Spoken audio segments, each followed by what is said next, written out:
হয়েছে এটা অকল্পনিত।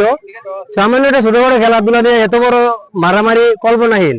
আমার মনে হয়, আমার বিশ্বাস, এটা কোনো পূর্বের পরিকল্পিত ভাবে তারা প্ল্যান প্রোগ্রাম নিয়ে এই মারামারি করছে। না হয় একটা মানুষ মৃত্যুর সজ্জায় আইসিইউতে রাখছে, 3টা মানুষের হাত পা মাথা ভাড়া রাখছে।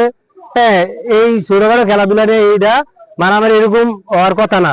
তো যেটা করছে খুব অপরাধ, মারাত্মক অপরাধ করছে।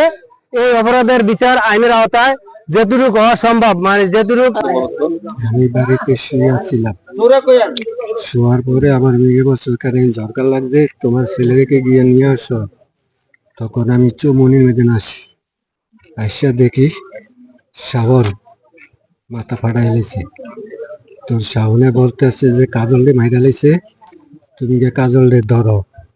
তখন আমি ওরে ধরছি, ধরার পরে চৌমনি তাই না, এরপরে আমি আবার গেছি, গিয়া বলতেছি যে মুসলিম, তোরা যে এই মারামারি করে মানুষের মাথা ফাটাইতেছ, নির্দোষীকে ফাটাই লাইছস, এটা কি একটা কথা হইলো? তারপরে আনানোর সময় ছেলে বলতেছে খলিলে আইছে, খলিলের পুত্রে কি করবো, করে দইরা ফাটাইলাও, মারে ফাল।